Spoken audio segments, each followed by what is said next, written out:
بسم اللہ الرحمن الرحیم۔ السلام علیکم دوستو، آج ہم آپ کو سیر کروائیں گے بہادر لوگوں کے دیش کی، جنہوں نے کئی دہائیوں تک اپنے وقت کی دو سپر پاوروں کا مقابلہ کیا اور ان کو واپس بھاگنے پر مجبور کر دیا۔ تو دوستو، آج آپ کو سیر کروائیں گے بہادروں کے ملک افغانستان کی۔ کئی دفعہ اس ملک نے ترقی کی شاہراہ پر قدم رکھنے کی کوشش کی، مگر اپنی طاقت کے زوم میں وقت کے فرعون امریکہ نے اس کی اینٹ سے اینٹ بجا دی۔ امریکہ کے پاس جدید ترین وسائل اور ٹیکنالوجی موجود ہے، مگر یہ اس کے باوجود افغانیوں کو شکست نہ دے سکا اور ایک دن امریکہ کو افغانستان سے دم دبا کر بھاگنا پڑا۔ دوستو، افغانستان کے پاس تیل اور خوردنی اشیاء کی قلت رہتی ہے، کیونکہ افغانستان زیادہ تر پتھریلے سنگلاخ پہاڑوں پر مشتمل علاقہ ہے۔ تاہم پاکستان، چین، ایران اور روس کی سرحدیں افغانستان سے ملتی ہیں اور اکثر اوقات امریکہ ان تمام ممالک سے اچھے تعلقات نہیں رکھتا۔ اس ملک کے لوگ قبائل میں تقسیم ہے۔ افغانستان کے مشرق میں پاکستان، شمال مشرق میں چین، شمال میں ترکمانستان اور ازبکستان واقع ہے اور مغرب میں ایران واقع ہے۔ اس کا رقبہ 6,62,800 مربع کلومیٹر ہے اور دنیا کا 40واں بڑا ملک ہے۔ افغانستان ایک لینڈ لاک ملک ہے، یعنی اس کا کوئی سمندر نہیں ہے۔ افغانستان کے شمالی علاقے سرد اور خوبصورت ہیں۔ افغانستان کی آبادی تقریباً 4 کروڑ افراد پر مشتمل ہے۔ اس طرح یہ آبادی کے لحاظ سے دنیا کا 44واں بڑا ملک ہے۔ اس ملک کے 25% لوگ شہروں میں جبکہ 75% دیہاتوں میں رہتے ہیں۔ اس کا دارالحکومت کا نام کابل ہے، جو کہ سب سے بڑا شہر بھی ہے۔ افغانستان کافی عرصہ تک تاج برطانیہ کا حصہ رہا۔ 19 اگست 1919 میں برطانیہ سے آزادی حاصل کی پچھلے 35 سالوں سے افغان عوام انتہائی مشکلات کا شکار رہے ہیں۔ افغانستان منشیات خصوصاً افیون اور چرس اور ہیروئن کی پیداوار میں دنیا میں پہلے نمبر پر ہے۔ دوستو، حکومت کی اجازت سے لوگ افیون کی کاشت کر سکتے ہیں۔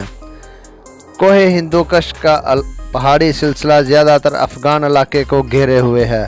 اس کا پورا نام اسلامی امارات افغانستان ہے۔ افغانستان کی کرنسی کا نام افغانی ہے۔ ملک کا صرف 12% رقبہ قابل کاشت ہے۔ افغانستان کی قدرتی معدنیات میں سونا، چاندی، کوئلہ، تانبا، کرومائٹ اور دیگر قیمتی معدنیات شامل ہیں۔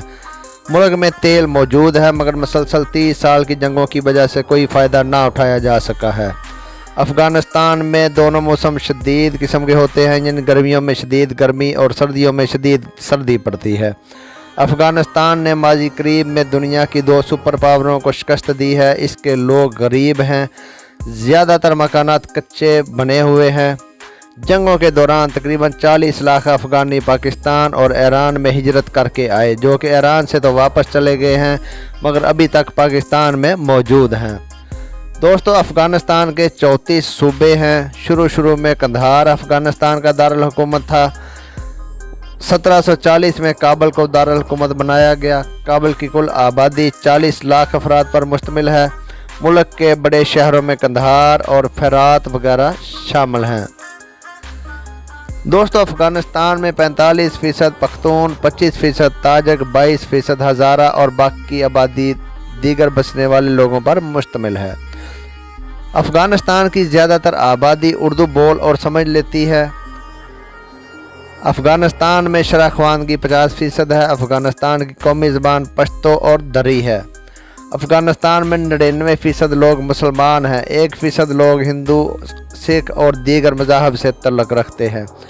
افغانستان میں بدھ مت کے قدیم ترین مجسمے بھی موجود ہیں، کیونکہ کسی دور میں بدھ مت کے اثرات بھی افغانستان میں نمایاں طور پر موجود تھے، مگر افغان مجاہدین نے ان کو تباہ کر دیا۔ پاکستان اور افغانستان کے درمیان 2200 کلومیٹر لمبی سرحد ہے، جس کو ڈیونڈر لائن بھی کہا جاتا ہے۔ پاکستان نے اپنے حدود کے اندر باڑ بھی لگا رکھی ہے، کیونکہ یہ باڑ سیکیورٹی ریزنز کی وجہ سے بہت سی اہمیت رکھتی ہے۔ افغانستان نے 20 ملین افراد موبائل استعمال کرنے والے ہیں، جبکہ تقریباً 50,000 لینڈ لائن والے فون استعمال ہوتے ہیں۔